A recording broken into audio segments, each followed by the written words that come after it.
पगदियां खबरां विच तुहाडा स्वागत है। मैं हाँ हरनी हाँ गुलाटी ते अज साडे नाल मौजूद हैं स्टूडियो विच खास गेस्ट जो कि इटोबिको नॉर्थ राइडिंग तो हन। फैजल हसन एक सोमाली इमिग्रेंट रह चुके हैं अते ओ अफोर्डेबल हाउसिंग अते रिफ्यूजीज दी हाउसिंग तो लैके कई सारे हाउसिंग मैटर्स नूं लैके काफ़ी ज़्यादा प्रोएक्टिव हैं। हुण फैडरल चोणां विच NDP नूं रिप्रजेंट कर रहे हैं ते असीं नाल गलबात करांगे ते पुछांगे कि किस तरह NDP कैनेडियंस लिए एक डिफरेंट पार्टी साबित हो सकती है। So mister Hasan, welcome to the studio. Thank you, Sasi Agal. Thank you for inviting me. Absolutely, thank you so much for taking time out and coming and joining us here. So just to start with, please give a little bit intro about yourself. Thank you. My name is Faisal Hassan. I'm a resident of Etobicoke North. I work the ending of the session of Parliament for the Member of Parliament for York South Western, NDP Member of Parliament Mike Sullivan for York South Western.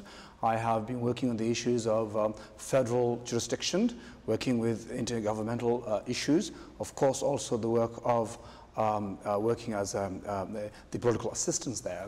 Of course, I've also worked before that, also provincial political staff as well, working on the issues that the provincial jurisdictions. I've also done a lot of work in terms of journalism, where I have done radio broadcaster.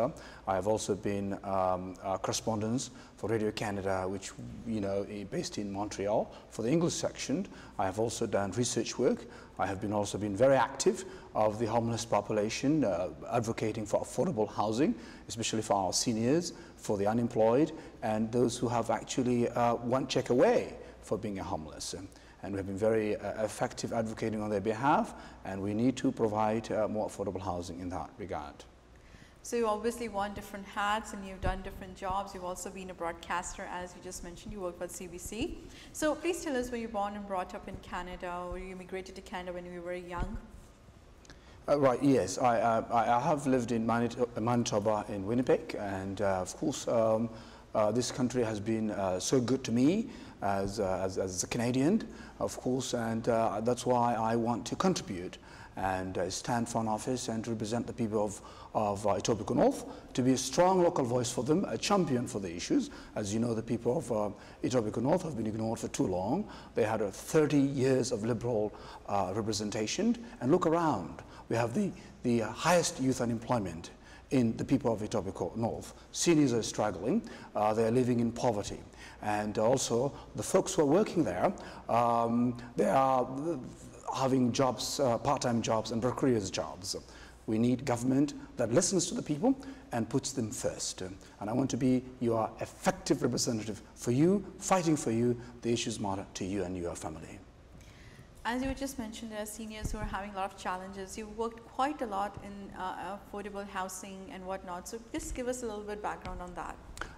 As you know, I mainly worked in the city of Toronto, and the city of Toronto, as you know, it has been downloaded to the issue of housing. Right. And this used to be a provincial jurisdiction, but that is also, the city of Toronto, have limited resources to do that. And there's still a lot of homeless populations. I've worked also through the immigrant task force, which was mainly focusing on the homelessness of also refugees, as well as also other folks who are unemployed and people who have lost their jobs and so forth.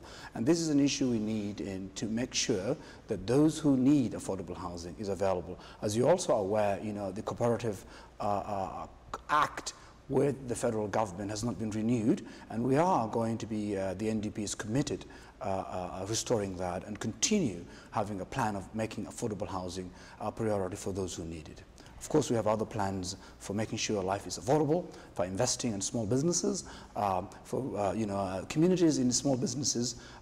It's very effective because they create most of the jobs. 80% has been stated that are created by small businesses. And small businesses, as you know, they're close to the community. They are taxi drivers, they're limousine drivers, truck drivers, small restaurant owners, and so on. And we are committing at the NDP to reduce their federal taxes rate from 11 to 9%.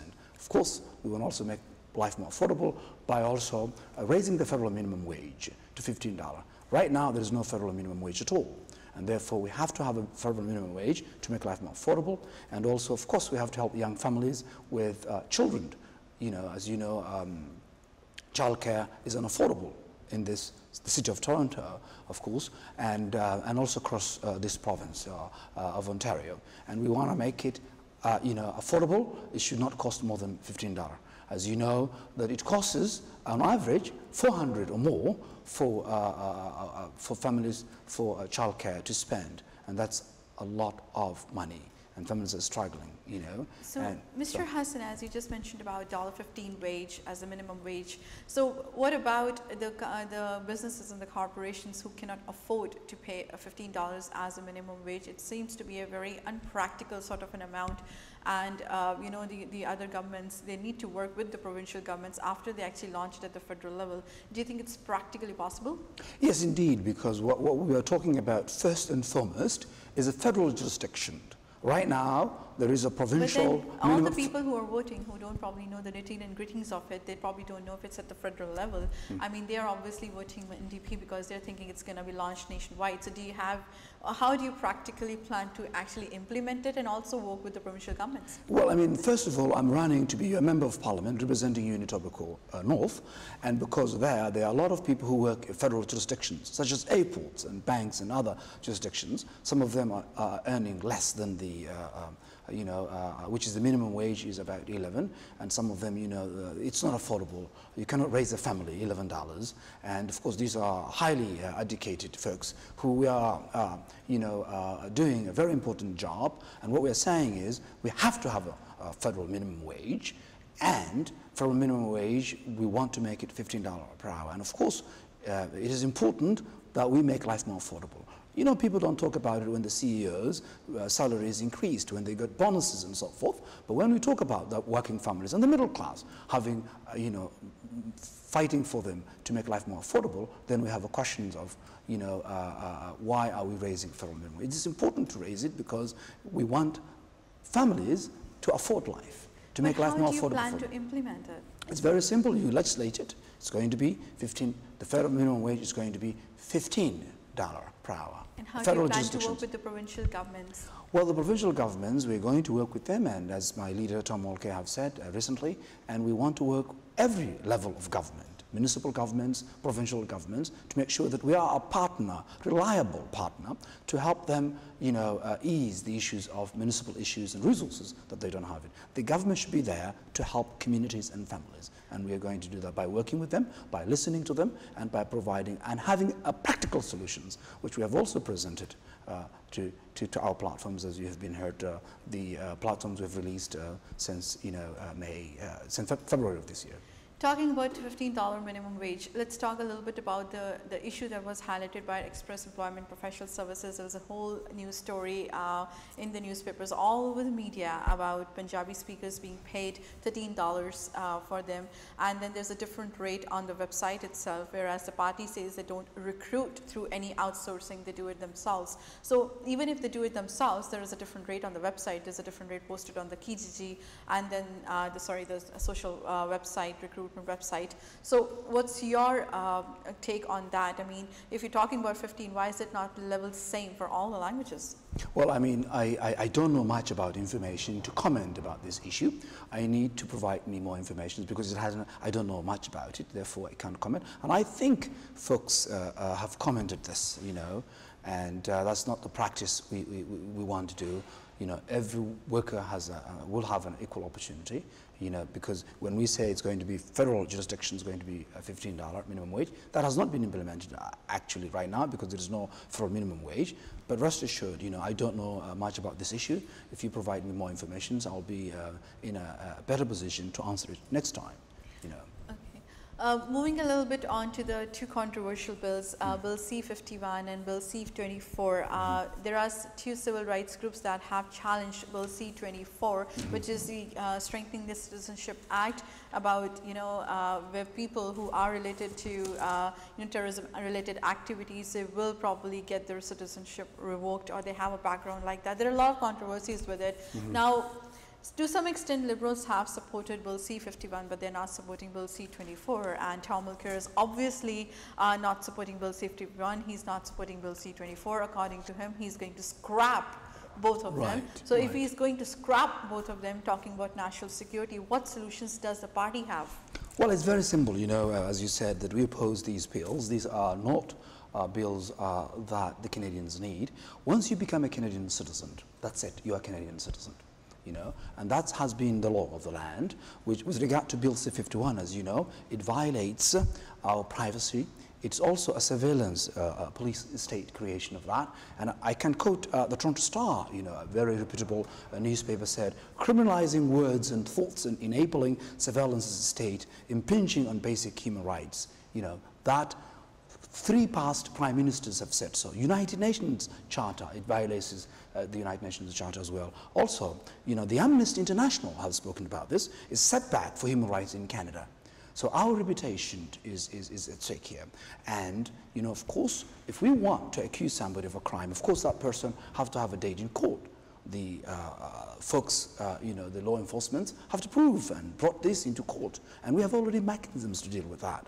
This is not a bill, you know, this it actually violates. With regard to the Liberals, as you know, they vote the important issues in the House of Commons with the Conservatives.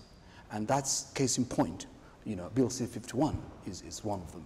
And that's why we need to repeal it. That's why we need a government that listens to you and that protects our rights. We cannot sacrifice our liberty and our freedoms. We can do both by simply respecting it and having laws that have oversights and respecting citizens' rights as well.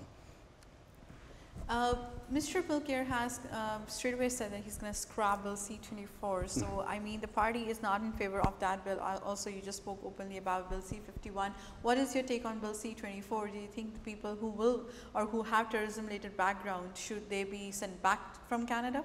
Well, I mean, these are Canadians. If somebody is accused of a crime, then we have to prove it in a court of law and prove that. But simply saying that somebody and, you know, your grandchildren or your children, people who are born here, being revoked, and that creates a second-class citizens, we cannot accept that. And that's why it's very important in this election that we stand up to the Liberals and the Conservatives and tell them our rights cannot be sacrificed, and that we have a government that listens to you and your families and puts you first and makes sure that rights are respected.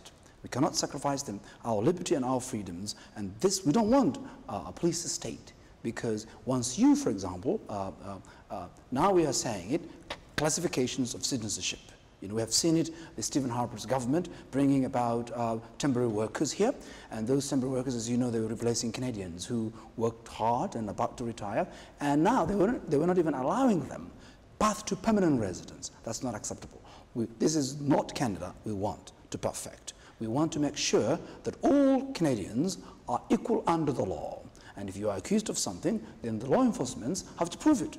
And citizenship, you cannot be revoked. You know, there are cases that can be, but it has to be done through courts of law, not through a minister appointed by a prime minister or an elected official cannot revoke. So that is not right.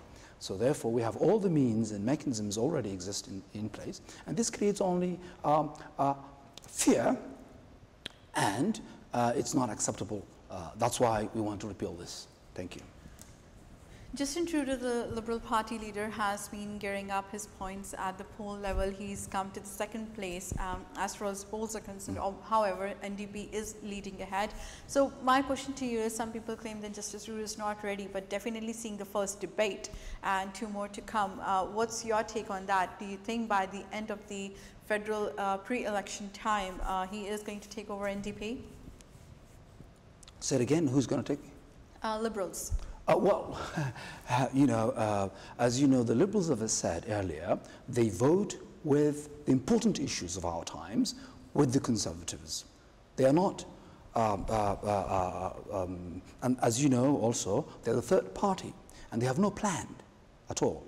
And as you said also, their leader, you know, has not met expectations, you know, but what we are fighting here is issues and making sure that we listen to people and have a practical solutions, and they have no plan whatsoever. For us, we have put concrete plans to make people's lives more affordable, raising federal minimum wage, providing affordable childcare for families, investing in communities, infrastructure, bringing back manufacturing jobs, and also making sure that communities are listened. But Also Mr. Trudeau says he wants to work with the middle class. He wants to work with the middle class, so he is working for the common people. He wants to work with the common people, the middle class families. He's also proposed an 18-month maternity parental leave. So you say they don't have a plan, but they do seem to have a plan. They're bringing all the points forward. But as you know, just the session of the House of Parliament just ended. The important issues, they vote with the Conservatives. And I mentioned Bill C-51. Of course, they really don't have a real plan at the moment. For instance, when you talk to them about affordable housing, for example, they get that business 1996. We have seniors who are living in poverty with federal minimum wage. They're not interested to raise federal minimum wage to make life more affordable. They don't want to strengthen the middle class, and we have seen it there. Stephen Harper, when he came here 10 years ago, he said, he's going to clean liberal corruption. You have seen the liberal corruptions, and now we've seen what is happening there. So what I'm saying is the Liberals and the Conservatives are not the alternative. If we want to defeat Stephen Harper, we are the alternative, and we have shown that to standing up Stephen Harper in the House of Commons. Justin Trudeau, he was absent most of the time in this session of Parliament that has ended. And we need a leader, like my leader, Mr Mulcair, who has been shown a leadership and standing up to Stephen Harper and also listening to Canadians. We need a government that listens to people and solves people's problems. And as you've seen many times, Liberal governments, they say one thing and they do something else. They have a clear record, and we can talk about that hours and hours, but in this, they don't really have any plan at all. So also, Mr. Harper, the Conservative government is proposing the fact that they will ban the travel to the countries that are affected by, for example, ISIS or any other terrorism-related organizations. So there are certain families, especially Syrian families around Canada, who are upset about that. What's NDP's take on that? What do they propose in case they want to, target people who are joining the forces outside Canada, which are harmful for the country and the world?